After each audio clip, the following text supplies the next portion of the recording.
Praise the Lord. Mark 4ஆம் அதிகாரம் 4வது வசனம் வாசிக்கிறேன். அவன் விதைக்கையிலே சில விதைகள் வழி அருகே விழுந்தது. ஆகாயத்து பறவைகள் வந்து பட்சித்து போட்டது. சில விதைகள் அதிக மண் இல்லாத இடத்தில் விழுந்தது. பறவைகள் வந்து பட்சித்து போட்டது. சில விதைகள் முள்ளுள்ள இடங்களில் விளைந்தது. அது பலனும் கொடுக்காதபடி ஆயிற்று. சில விதைகள் நல்ல நிலத்தில் விதைக்கப்பட்டது. அது 30, 60, 100 பலன் கொடுத்தது.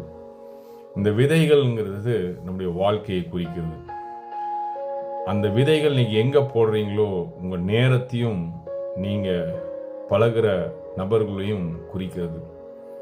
நீங்கள் தவறான இடத்துல ஒரு விதையை நீங்கள் போடும்போது அது என்ன பண்ணுதுன்னா உங்கள் வாழ்க்கையில் ரொம்ப தூரம் கொண்டு போயிடும்.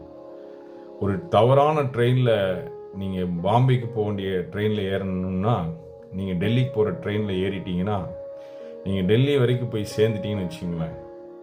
ரிட்டன் அது நீங்கள் வரும்போது எவ்வளோ தூரம் நீங்கள் அதுக்கான வேதனைகளும் அதுக்கான வழிகளையும் அதுக்கான பண தேவைகளையும் நீங்கள் செலவிடுறீங்களோ அது போல தான் நம்மளுடைய வாழ்க்கை.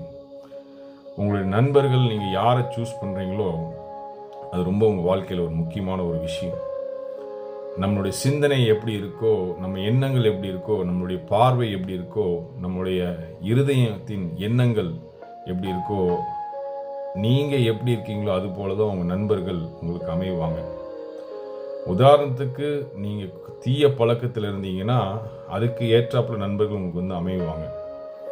நீங்கள் சரியாக இருந்தீங்கன்னா உங்கள் கூட இருக்க நண்பர்களும் உங்களுக்கு சரியாவாங்க. ஒருவேளை நீங்கள் அதையும் மீறி நீங்கள் தவறான பாதையில் நீங்கள் ஏறிட்டீங்க அப்படின்னா இன்றைக்கி மனம் திரும்பி வந்துடுங்க. நீங்கள் போனது வெகு தூரமாக இருந்தாலும் ஆனால் நீங்கள் மீண்டும் பரலோக ராஜ்யத்துக்குள் போவதற்கு தேவன் உங்களை திருப்ப வல்லவராக இருக்கிறார். பிசாசு மனிதனை திருடவும் கொல்லவும் அழிக்கவும் வேற எதுக்கும் வரல.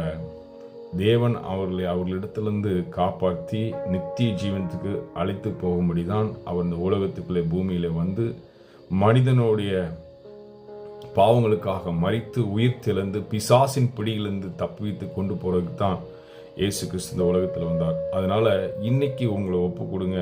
எந்தெந்த வழிகளில் நீங்கள் தவறாக போயிருக்கீங்களோ அந்தந்த வழிகளிலிருந்து நீங்கள் போடுற விதை வந்து சரியான விதையாக இருக்கணும், சரியான இடத்துல விதைக்கிறதா இருக்கணும். அப்போ தான் அது பலன் கொடுக்கும். இல்லைனா அது பலன் கொடுக்காது.